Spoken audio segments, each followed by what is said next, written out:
darling, isn't the snow beautiful tonight? She said nothing, simply remaining stiff in the aged wooden chair. He smiled and continued to sip from his mug of hot chocolate. He found her cold, silent demeanor adorable, one of a number of things he had come to find irresistible about her. She just sat there, staring with an expression of permanent fright back at him from in front of the window. Behind her, he could see the white specks as they fell in a slow, soothing flurry. He looked up at the ancient grandfather clock, 11:30 p.m.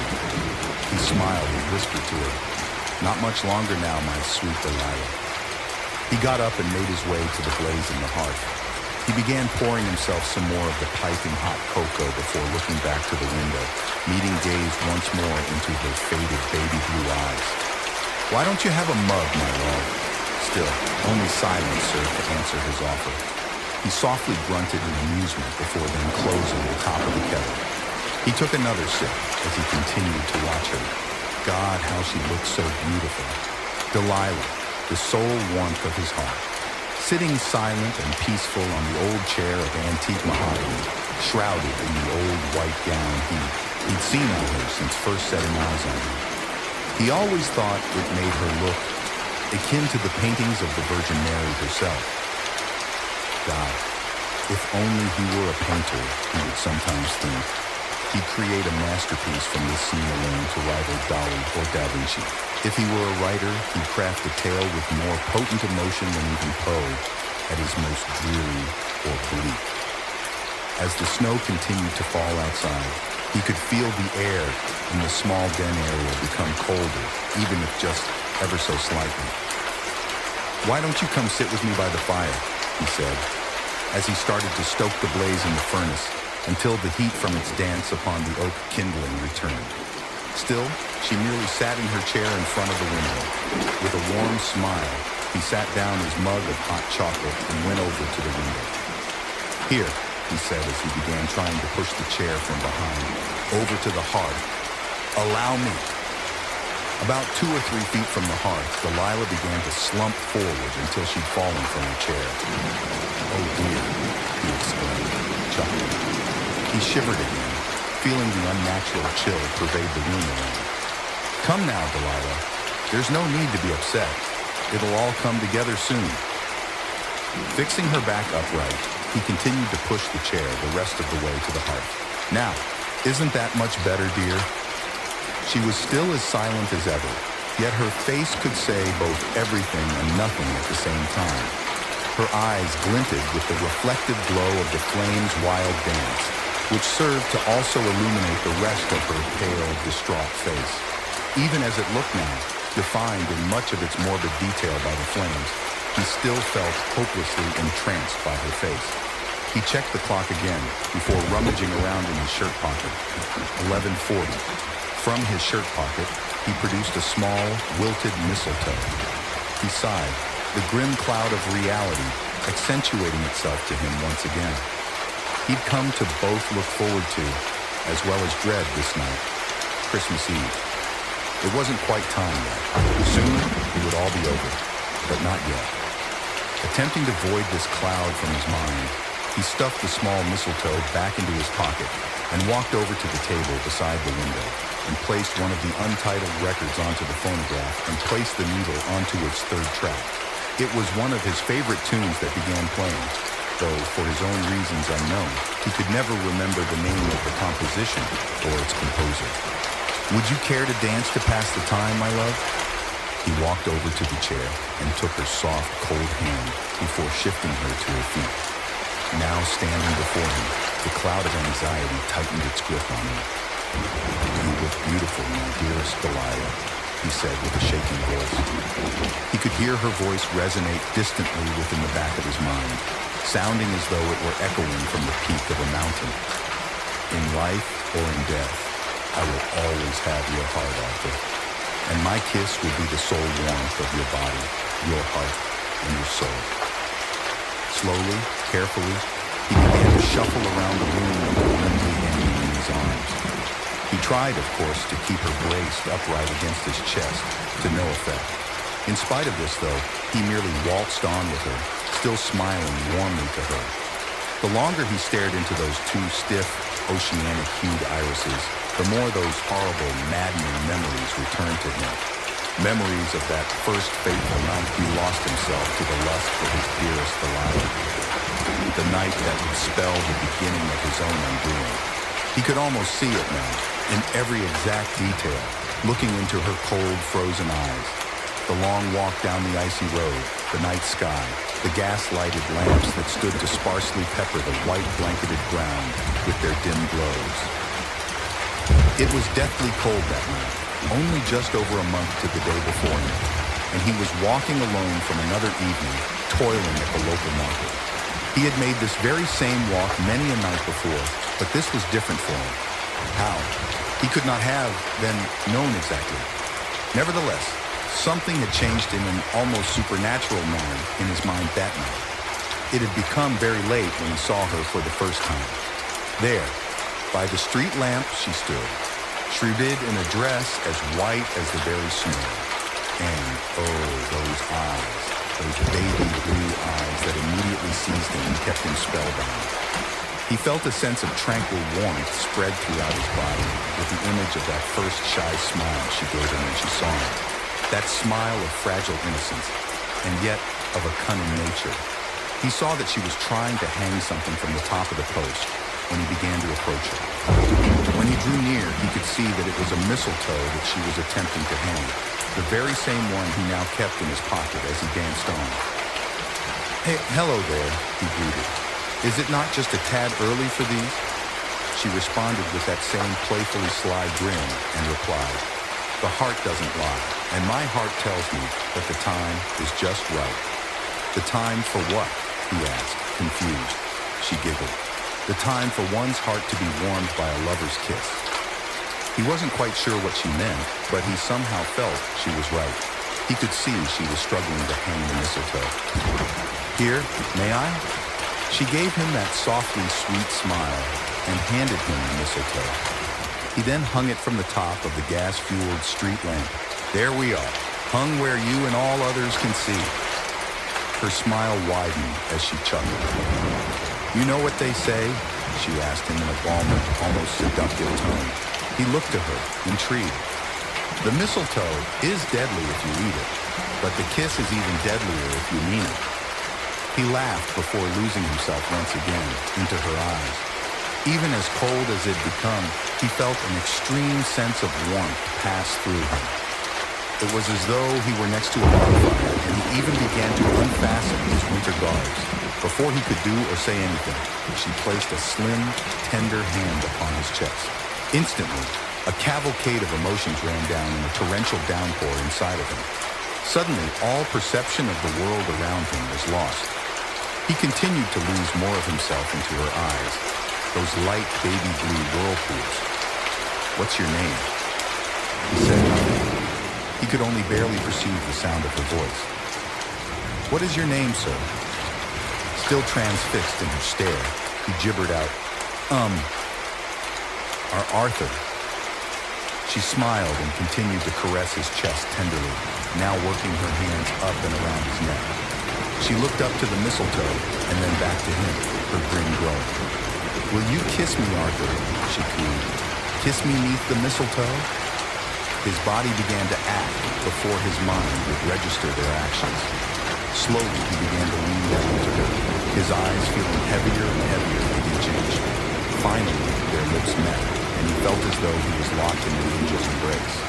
She would break the union first, turning away to leave with no words except to say, "I'll be waiting for you, love." He stood frozen, still spellbound.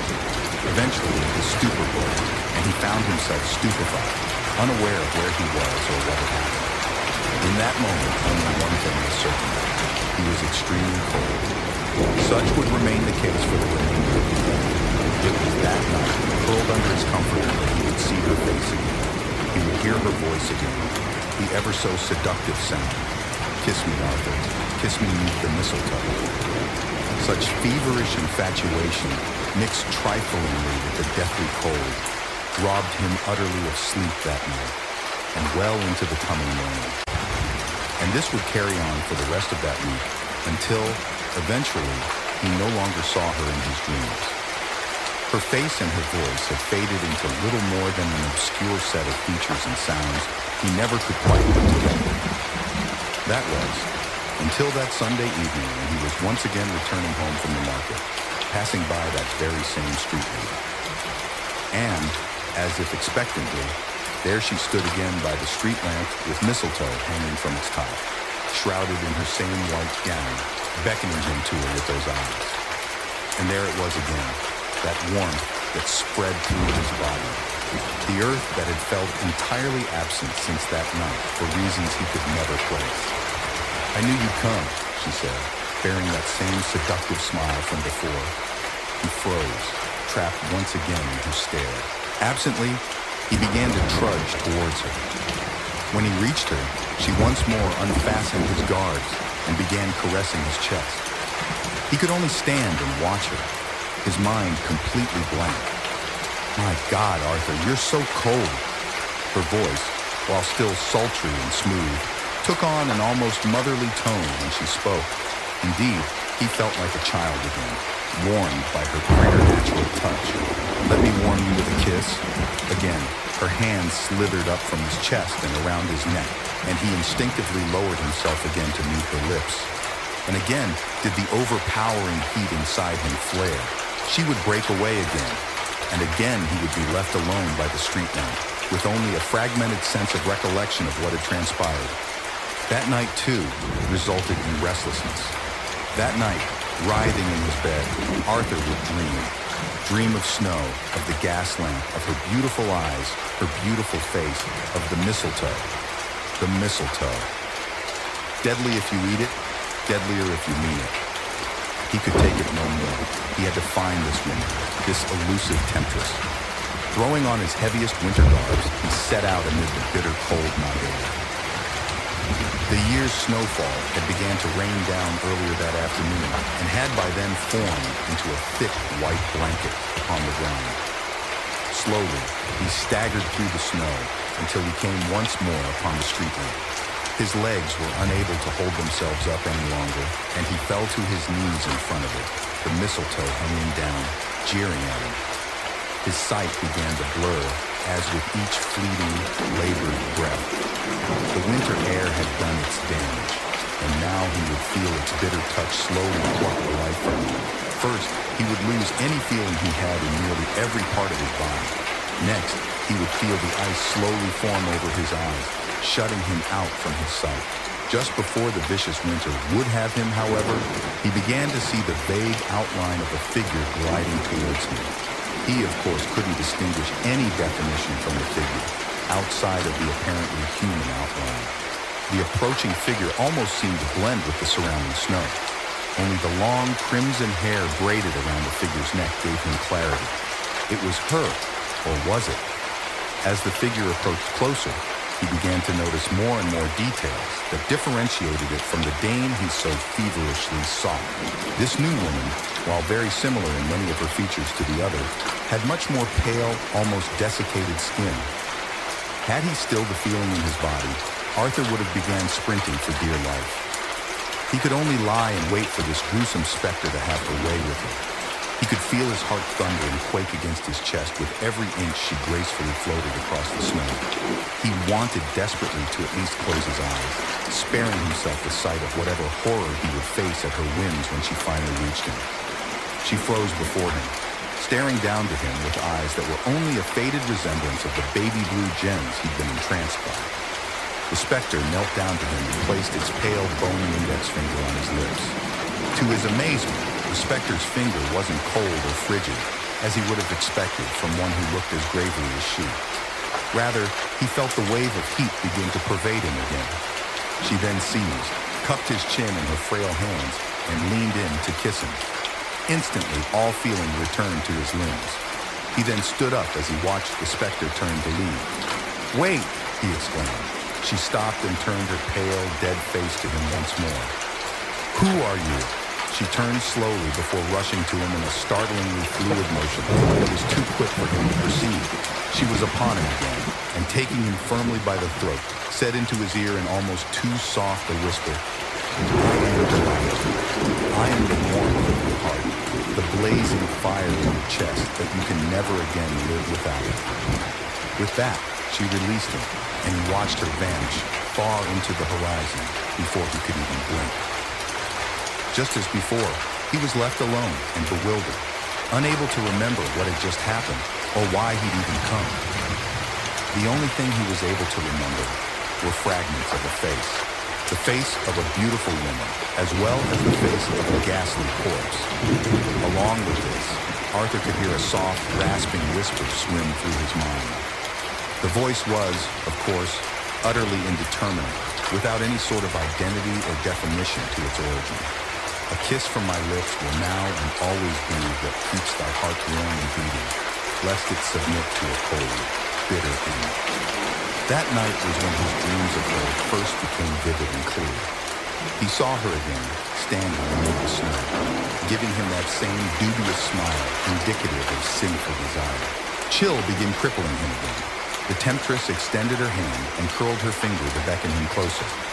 Come, will you dance with me, Arthur? His pace quickened, and his heart raced with both excitement and apprehension until, eventually, he broke into a sprint to her. To him, she seemed so close, and at the same time so far away the further he sprinted.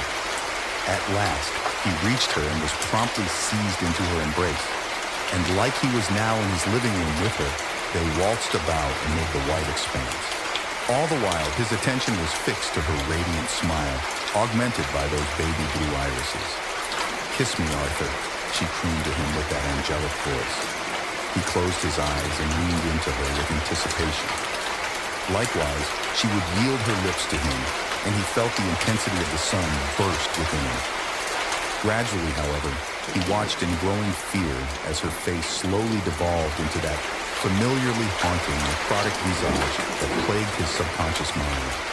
Aghast, he shoved her away and attempted to flee. Something caught his feet, and he fell prostrate into the snow. She was once more upon him, leering down to him with those cold, dead eyes. She knelt down and reached her hand down to him, clutching something small and frail in her withered hand. Shaking, he looked to see that it was a small mistletoe. "You're so cold, Arthur," she rasped in a ghoulish hiss. "Come, warm your heart with my lips, love." No, go away," he exclaimed as he felt the crippling chill return, once more causing his blood to begin to freeze solid. All throughout his body, he slowly lost all sensations of touch, and his eyes started to freeze over again. Her lips opened once more, and she spoke. "You can't deny me long. Without me, your heart, your soul, will rot in a cold, icy bed." As darkness would have him, Arthur watched as the ghost, poising the mistletoe high above them, leaned forward to his right ear and whispered, "I'll be waiting, love." It was in that instant that he awoke a bolt upright with a frightened shriek. For a time, Arthur just sat there, gasping frantically as though he were a fish being held above the water. Eventually, he was able to regain his composure, yet he still felt wrong. It was more of an empty sensation, like he had something removed from within him. What, how, or why, however, were questions that continued to elude him. But whatever it was, it would cause him to feel perpetually cold for many days and nights to come, regardless of what he wore or how close he would sit by the blazing hearth. One thing did slowly mold into at least a minute's certainty to him. One way or another, this strange phenomenon presently plaguing him was likely due to some sorcerous whim of this beautiful yet mysterious dame that dominated his subconscious mind. Unable to sleep, Arthur pondered how he may be able to rid himself of this apparently strange curse, eventually concluding that no matter how strong his desire for her was, he would not heed her summons. Such proved to not be as easy as he had thought, however. Every day, from rise until fall of the sun, the phantom chills would menace him without end. Constantly, he felt as though his blood had been turned to solid ice, despite at almost all times wearing his heaviest of garbs. Arthur would spend most of each following afternoon over those next 3.5 weeks huddled next to his hearth, constantly stoking the kindling to draw more heat from it. He would only eat scalding broth and lightly prepared stews with steaming cups of tea or coffee or cocoa. In spite of all of this, still he was always so deathly cold, inside and out. Eventually, on the Monday of the week before now, he ran out of these commodities and was forced to venture out against the wrath of the cold. He had very little money by then, having received word early that past weekend that he'd lost his job at the market due to his seclusion. Still, he had to find some way to banish the bitter cold that was crippling him. It was as he was trudging through the snowbound streets of the market that, amidst the many folks who'd likewise gathered at the market that evening, his eyes fell upon her. She was standing at the bakery, her luscious crimson-braided hair facing out to him, hanging down her back. Almost instantly, a nauseating dread flooded through him. "You need me, Arthur," he could hear from deep in the pit of his subconscious. "You need my lips. I can feel it. Come, Arthur. Come to the mistletoe. Come hold me and kiss me." "No! No more!" he screamed. Almost all eyes from the present congregation were now fixed to him, frightened and bewildered. Oblivious to the attention he'd garnered, Arthur swiftly bolted to the young woman in front of the bakery, the seductress, the witch. With startling strength and intensity, he seized her by her shoulders and proceeded to violently shake her. "What have you done to me?" he barked to her frightened face. Her eyes were wide and afraid, welling to the brim with tears. Who are you?" Though he could see the fear molded onto the young woman's face, he would not relent.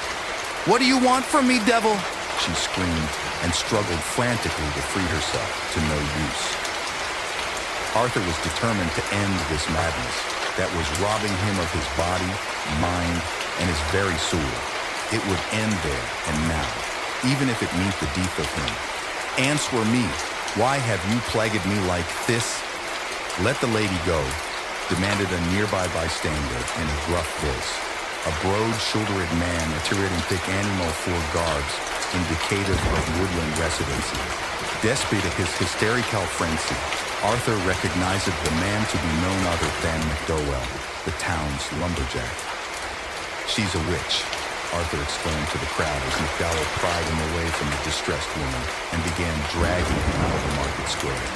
"She's afflicted me with some form of curse. Please, you must believe me. She's trying to rob me of my soul." The crowd merely looked upon him with disgust and shame, though, as he was being forcefully towed away, he thought, no, he swore he could see the young woman's shocked face twist into one of sinister exultation. His own flailing against McDowell's restraint was feeble at best, not impeding his iron grasp in the least. Finally, Arthur was cast face down into the snow. "Stay down, if you know what be good for you," he heard McDowell demand before turning and making his way back to the market square. Laying in the frigid snow, Arthur's mind was lost in a maelstrom that bordered on confusion, fear, and pure madness. Why is she doing this to me? What does she want from me? Why don't they believe me? Try it as he might, no answers came to him, pushing him further to the edge of complete collapse. Making the matter worse was that he felt the chill now with more potency than ever. It wasn't long before he'd succumb to the elements yet again, unconsciousness assuming full control over his mind. And the first image to assault his hollow dream was of course her, leering over and jeering. "In life or in death, your heart will always be mine," I think. He desperately tried to rid her presence from his mind, to no purpose. Regardless of how much he would try to banish her from thought and memory, he would be met only with her pale, dead face. "No, stay away." She simply remained, curling a beckoning finger with one hand, the other holding the mistletoe aloft. "Join me under the mistletoe, Arthur. Come, come." Arthur's eyes went wide as he saw his body turn to ice. All too soon was he encased in a layer of frigid, unforgiving glacier. He could only watch in perpetual terror as the spectral wind approached him. "You can't elude me, Arthur," teased the specter in its rasping whisper, poising her decayed index finger at his heart. "Without me, you will only crumble." With a light tap of her finger upon his chest, the ice splintered and started to crumble. And helpless, he could only watch horrified while he fell apart. Finally, his body had been reduced to nothing more than shards of glassy ice, only his head remaining whole. Yet, even still, he was forced to watch as the specter picked up his head, and holding that damning mistletoe high above, brought her faded gray lips to meet his. Arthur awoke again with a scream. Frantically, he patted all over his body to find that he was still whole and the specter was nowhere to be found. Even still, relief wouldn't find him, as he was still menaced by the chill. He could hardly move his limbs, and he was profusely trembling from hypothermia. He wanted to cry, both from the crippling madness as well as bitter fear, and he no doubt would have done so had the air not been so cruel with its wintry wrath as to freeze the tears as they welled. With every minute reserve of strength he would have, Arthur found himself to his feet and began stiffly shambling to his house. It was as he crossed onto that familiar road to his house that he saw her again, walking all alone. Instantly, he could feel the urge again to rush to her and try again to force her to relieve him of whatever spell or curse she cast upon him. It was this frightful determination, and this alone that seemed to fuel his stride. She didn't seem to notice him approaching. It was perfect. He could sneak upon her, ambush her, and be on his way with none the wiser. He would be rid of this curse at last. Thoughts fell in an avalanche of how he could force her to relieve him his torment. He was prepared to even do the worst if it came to it. After all, she's all alone now. It would be so easy, wouldn't it? Just a quick snap of her fragile little neck, and it'll all be over. And that was all he could care about. To finally be rid of this phantasmic witch and her damn accursed mistletoe. It wasn't long before he was then upon her. Witch, I have you now, he ejaculated venomously. When she turned to him, exposing those all too familiar baby blues that appeared frozen in fright, he knew he had her finally at his mercy. He knew he would finally end this madness. She quickly tried to hurry into her home and shut out her pursuer, but she was too little too late. Arthur caught the door as it was about to close on him and forced his way inside. When she tried to run to the back of her house, he caught her and rudely threw her to the floor. He was then upon her again, with his hands like pythons about her throat, forcing the air from her lungs and commanding her to undo her wicked sorcery. It was, in more than one way, invigorating. He felt as though he were a wolf and she a cornered sheep. The look of utter fear in her eyes fueled him. Now he would bend her to his limit. Whatever you've done to me, witch, it ends now. I haven't, she choked out. But it was no use. Arthur's strangulation had by then rendered her speech impotent. Frantically, she claws like an animal at his face, trying to gouge his eyes. Nevertheless, Arthur's wrath was little impeded. In her wild flailing, her arm brushed the nearby drawer, knocking something off. Even amidst his primal state, he was able to see that it was a small, frail mistletoe. Mistletoe! He barked with lunatic laughter as he began forcing it down her throat. Deadly if you eat it! Slowly, he watched the life leave her eyes. Yes, he knew he'd won now. It'll all be over. Just one. Quick. Snap! He rose up triumphantly, the adrenaline still coursing through him. He'd done it. It was over. It was all over. The witch was deep. He stopped. Suddenly, his exultation died and was replaced with another feeling. Panic. He looked down again at the woman's inert body, now with a growing panic. What have I done? He tried to shake her, desperately hoping that she may yet exhibit life. She did not, and Arthur now felt his head begin to spin. What was he to do? He killed her. He was now a murderer. The court would have him hanged for sure. He'd be condemned as a cold-blooded monster. But no, that wasn't what happened, was it? She was a witch, was she not? Had she not wrought misery upon his life? What he did was for the good of his own soul, wasn't it? In a brief, devastating avalanche, he began to remember her eyes. Those hypnotic irises, so wan with fear. All at once, dregs of recrimination and despair caused him to huddle himself into a fetal position, sobbing. Arthur! He heard the voice only faintly, but enough to recognize it. Arthur! No, that's not possible, he stammered. All too soon then did he feel that haunted look infected body once more. crippled once again. He listened in terror as the wraith's voice appeared to close in around him with its ghastly, rasping hiss. In life or in death, I have your heart. I will keep it warm with me, even in hell. It will belong to me, and me alone, forever and always. Arthur's body was trembling more violently than ever before now. No, no, no, no, you're dead.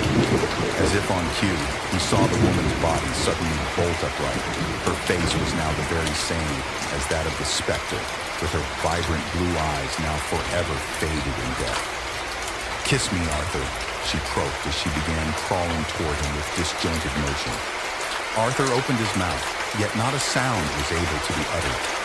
Only pitiful croaks of fright were sounded before she was upon him, pinning him to the wooden floor. Leering over him, she then began to open her mouth and croak as she painfully regurgitated the mistletoe onto him, now black and withered. "Come, won't you kiss me, love?"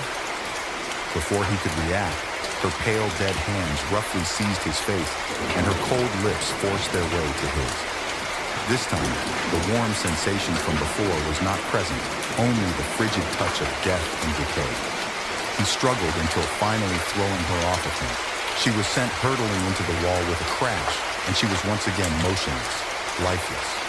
He simply laid on his back, too frightened to move in spite of his spiking adrenaline, gasping frantically for breath. When he finally looked up, he was met with her dead face, forever chiseled in perpetual fright. Reflexively, he touched his own lips, finding that they still felt as they had before, cracked and chapped as they were from exposure to the unforgiving cold. Still, he had felt her lips, hadn't he? Arthur clutched his head and howled as he began stoving his head into the wooden floor. "Please," his mind screamed, "please, merciful Lord, make it end." Eventually, he could bring himself to pound the floor no more, and that was when he crawled like an animal to the woman's battered corpse. "Why are you doing this to me?" This time there was no answer. She merely stared back to him with stiff, faded eyes. He began shaking her, crying out for an answer. It was when he was again met with only silence that his terrified sobbing devolved into a fit of hysterical laughter. He collapsed onto his back, the corpse held firmly against him, as the laughter soon escalated into wailing cackles of raving madness that echoed throughout the house. In a morbid way, it was hilarious to him, the utter folly of it all. What began with a simple kiss had now delved into the black recesses of insanity. He was once a man, respected by the people. He was a well-liked market clerk, adored by those he served. Now he was a madman, a lunatic, and now, worst of all, a murderer. He carried on his demented cheer until his throat was shot, and his breath became labored. Slowly, he could feel the chill again. His mind now gone forever, broken beyond all repair, he unfastened his shirt and trousers before climbing onto it, mounting the withering mistletoe above. If it was him she wanted, she would have him, all of him. It would be days before reality would finally break through his madness. He sat that night, the eve of Christmas, staring into her dead eyes. He knew he couldn't live on like this, a prisoner to the curse of his own madness, to Delilah. The chill's grasp tightened and crippled him again. That was when it came to him of what he would have to do. He went into the basement of the house and retrieved a bucket of the kerosene meant for the lamps and set it out all night, dousing every inch of the house with it. Every wall, every corner and every room was dredged, leaving none to be spared. As he toiled feverishly, her words continued to cycle incessantly, and the supernatural chill amplified in its ferocity. "You need my lips. I can feel it. Come, Arthur. Come to the mistletoe." Despite this, he didn't stop until the breaking of the next sunrise, when he had finally completed his task. "Tonight," he swore to himself, "this will all end tonight." 12 loud chimes broke Arthur of his mad remiss. It was time. Steadily, he placed Delilah back into her chair and silenced the phonograph. He now felt more deathly cold than ever before. Still, this didn't deter him. With the last of the kerosene, he doused himself in her before stringing the mistletoe to the ceiling. He then stood her up once more, embracing her to him, before using the poker to cast out a burning log, setting the floors alight. All too quick did the flames dance consume the floors and the walls around them. Even amidst the inferno, however, Arthur still felt none of its warmth. He knew only one thing, and it would be for the last time. "Merry Christmas, Delilah," he said as he held her in an eternal embrace and brought his lips to hers. Even as the flames crept upon them, charring flesh and bone, he did not waver. He would die with his heart in eternal warmth, for even in death, she would always be the sole warmth